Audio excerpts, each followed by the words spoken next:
All right, y'all, it is time for the full moon in Capricorn horoscopes for all 12 signs. Let's get into it. All right, Aries, we have this full moon happening for you in your 10th house and the ruler of this full moon in your first house. And so I think this is you feeling a little bit uncomfortable when it comes to career, reputation, or how much you're being seen, or possibly how much credit you're getting for the work that you do. There's a big difference between work as well, like between work and your calling or like what you want to do for a career. And I think you're finding a lot of tension when it comes to those things. And so we do have Mars in Virgo that's making a trine to this full moon in your 6th house. And so this could just be about you getting on board with new fitness goals, tightening things up, especially when it comes to the body, possibly wanting to lift a little bit more. Saturn can be all the heavy things. And, that could be one way, but I think also a lot of you are trying to reconcile what is happening at work, or, you're really feeling a lot of pressure when it comes to authority figures at work. And it's making you want to create some sort of job change and be like, fuck this shit. Like, either I need to lead because my current leader is just an idiot, or like I need to go ahead and go. Taurus, we have this full moon happening for you in your 9th house, and the ruler of this full moon is in your 12th, and we have Mars in Virgo in your 5th house.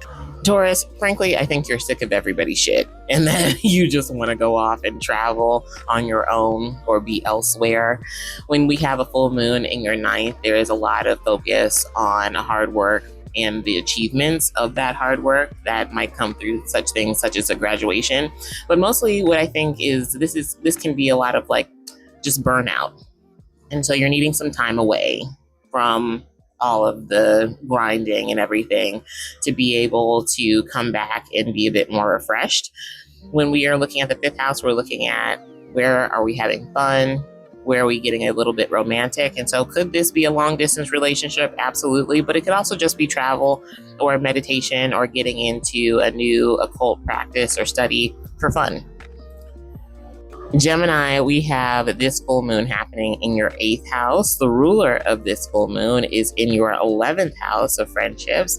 And then we also see Mars and Virgo in your 4th. All right, Gemini, some friendships are about to go bye-bye because they just don't make the cut.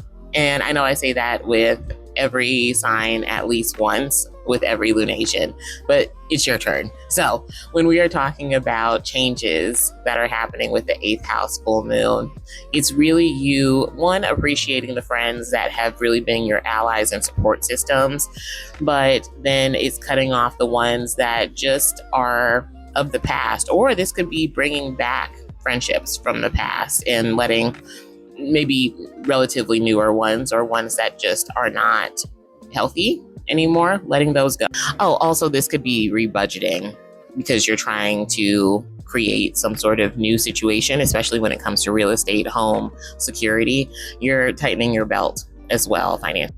Cancer, this is also financial for you in some ways. We see this full moon happening for you in your 7th house. The ruler of this full moon is going to be in your 10th house, and Mars in Virgo is going to be in your 3rd house. This full moon for you, Cancer, is about what relationships can go the distance and where is there reciprocity in those relationships, whether it be romantic, platonic, or just friendship-wise. This can also be about like your neighborhoods and like building relationships with your neighbors. It could also be about just like finding time to spend with partners as well.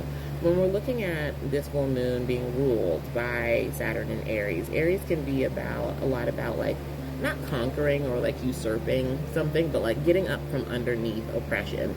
And Saturn is inherently just a very oppressive kind of planet feel. And so a new beginning is struggling to come into existence, struggling to come into view. And so you can feel like you're not being seen by certain partners, or that you're being ignored or brushed off to the side.